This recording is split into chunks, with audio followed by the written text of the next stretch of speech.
So, good afternoon, one and all. I'm Master Krishna Singhania, and you are watching Learning Passion. So, guys, मैं आपको पहले बता दूं कि मैं यूजुअली जो SST 9 के जो चैप्टर्स उन पे वीडियोस बनाता हूँ so that you get a clear understanding with me of your text book chapters. Okay, so guys हमने फर्स्ट चैप्टर स्टार्ट किया था 9th क्लास का, दैट वाज फ्रेंच रिवॉल्यूशन. तो हमने इंट्रोडक्शन देखा कि बैस्टेल का कैसे ब्रोकरेज हुआ, उसे कैसे तोड़ा गया. Then we saw reason for एंट्री treasury of Louis 16. Then we saw third state, first second state, first state क्या थे, कैसे डिवाइडेड थे. Then we saw what was subsistence crisis. Then we saw how was middle class emerging and how they traded. And the three philosophers we saw: John Locke, Jacques Rousseau and Montesquieu. Okay, हमने उनकी theories भी देखी थोड़ी सी. Then we saw कि Louis 16 को taxes बढ़ाने थे, इसलिए स्टेट जनरल की मीटिंग बुलाई, पर उसमें थर्ड स्टेट के साथ बहुत अनफेयर होता था, इसे थर्ड स्टेट ने रिवोल्ट करते हुए असेंबली हॉल छोड़ दिया था and they decided to draft the constitution for France. उनकी मदद कर रहे थे क्लर्जी और नोबिलिटी के Abbe Sieyes and one more was there, Abbe Sieyes and Mirabeau. Yes, Abbassias and Mirabeau were helping third state. Then we saw national assembly का constitution जो था लुइस 16 ने एक्सेप्ट कर लिया था. Then we saw how was constitution monarchy, हमने graph study किया. We learn how what is passive citizen and what is active citizens. Then we saw rights given to all the French citizens, then such symbols. Then we saw that Louis XVI was not ready to accept this new France constitution, so how he was planning to attack, but National Assembly what we can say, revenged. And then we saw Marseilles, how it came into existence. Then we saw how were political clubs important. Then we saw importance of women, and then we saw Jacobin club. We saw Maximilien Robespierre here. Then we knew about the San Clotos here. Then we saw how Jacobin club executed the Louis 16 and Marie Antoinette, and how the reign of terror came of Maximilien Robespierre, which was very disturbing for the French colonies. Then we saw directory जो form हुई थी 5 members की of clergy and nobility, वो कैसे instable थी, which could not bring the political stability in France. And then finally military dictator Napoleon Bonaparte took the rule over the country, that is France. Then we saw importance of women in revolution. We saw women's को rights नहीं दिए जाते थे generally, उनके साथ बहुत अन्याय होता था पहले फ्रेंच कॉलोनी में, बट नेशनल असेंबली ने और रॉबिस्पियर मैक्सिमिलियन ने कुछ उनके फेवर में रूल्स एंड रेगुलेशन लाए, पर उन मैक्सिमिलियन रॉबिस्पियर ने उनके सारे क्लब्स को बंद करवा दिए थे. और फिर हमने देखा कि finally it was in 1946 that women in France got right to vote. So guys, today we are going to start with fifth topic, that is the abolition of slavery. Slavery मतलब बेसिकली स्लेवरी मतलब किसी person को forcefully अपने घर पे बोलो या अपने साइट पे काम करवाना उसके बिल के against, that is basically called as slavery. Okay, so there was a huge slavery trade going that time between different countries for money also, we can say, or for the we can say for getting some of the quality goods which were present at certain regions only. Okay, तो हमने अभी तक देखा था कि Jacobian जो club था जिनका गवर्नमेंट फॉर्म होता है जिसका कहा गया था कन्वेंशन, उस लीडर वाज मैक्सिमिलियन रॉबिस्पियर. तो उन्होंने बहुत ही कड़क कानून लाए थे, वो बहुत अत्याचार कर रहे थे अपने लोगों पे, हमको ऐसा दिखाया गया था. पर ये fifth topic we can see that उन्होंने एक बहुत अच्छा काम भी किया था. What they did was they have abolished slavery in French colonies.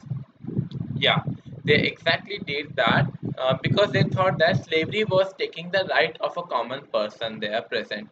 Okay, तो उनकी जो इतनी भी फ्रेंच कॉलोनी थी जिसका नाम यहाँ पे आपको मेंशन दिखेगा, ये देखिए एरो की तरफ, Martinique, Guadeloupe and San Domingo. ठीक है, ये बहुत इंपॉर्टेंट फ्रेंच कॉलोनी थी which was supplying which commodities, tobacco, Indian language में कहते तंबाकू. Then indigo you might have learned in 8th standard. It is a color, okay, one type of color we can say. Then sugar and coffee. Okay, they were supplying these type of commodities.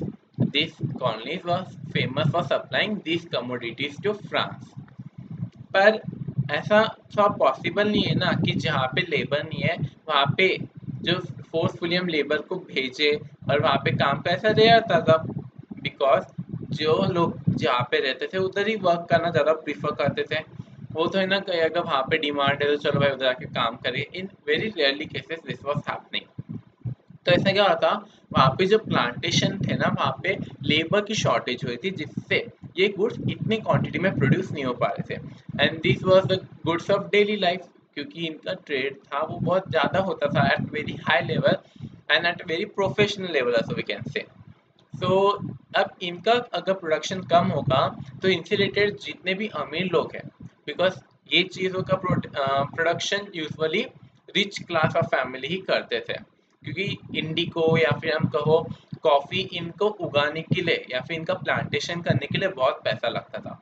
इंडिको का plantation was very costly और किसी farmer के खुद के basis पे कर पाना was little impossible. Okay, तो जैसे अगर प्लांटेशन पे लेबर की शॉर्टेज हो गई तो they started with one slave trade and slave trade was between Europe, Africa and America. एक स्लेव ट्रेड था जहाँ पे लोग क्या करते थे, जो जो भी कंट्री के लेबर्स थे उनको एक शिप में टाइटली पैक करके एकदम घुसा घुसा के भर भर के ऐसे पैक कर देते थे फॉर 3 months लॉन्ग वॉयज, यानी एक कंट्री से दूसरी कंट्री भेजते थे लोग थ्रू शिप। ठीक है, और ऐसे लॉन्ग वॉयज पे, लॉन्ग वॉयज मतलब लॉन्ग टूर पे या फिर लॉन्ग ट्रैवलिंग पे, ठीक है, 3 मंथ के लिए वो शिप में बंद होकर उनको भेज देते थे उधर and they were going to any another country. उनकी एकदम डिस्टेंट प्लेस पे चले जाते थे जिनका जहाँ पे उनको वो लोगों का कल्चर नहीं पता था ना उनकी लैंग्वेज पता थी, ऐसे उनको कोई अननोन जगह पे भेज दिया जाता था। और फिर वहाँ पे जो हेड्स थे वो क्या करते थे, ये जो स्लेव आए थ्रू शिप उनको बेचते थे मार्केट में, मतलब वो नहीं ऑक्शन करते थे कि जो सबसे ज्यादा पैसा लगाएगा जो भी स्लेव पे वो स्लेव उसका हो जाएगा, he can take that slave on the plantation to work.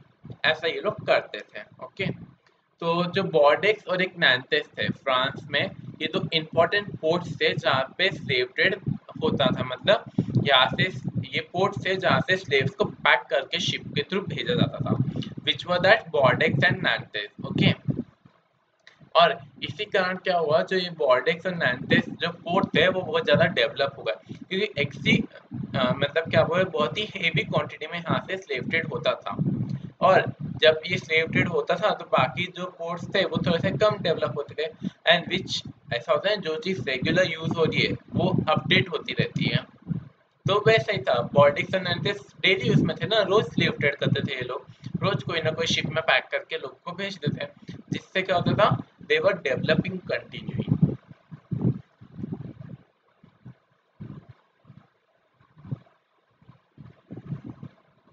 But अब नेशनल असेंबली को क्या लगता था, जो हमने देखा था कि एक थर्ड स्टेट ने मिलकर नेशनल असेंबली बनाई थी जिन्होंने कॉन्स्टिट्यूशन ड्राफ्ट किया चैप्टर यूनिट 2। ओके, अगर आपको नहीं याद आया तो आप एक बार यूनिट 2 का वीडियो जाके देख लीजिए। ओके, आपको लिंक डिस्क्रिप्शन में मिल जाएगी। तो we saw what was national assembly main motive to do. National assembly चाहती थी सबको इक्वल राइट्स देना, तो they thought that slave should be free. But वो लोग एक फ्री डिसीजन नहीं ले पाए थे, क्यों?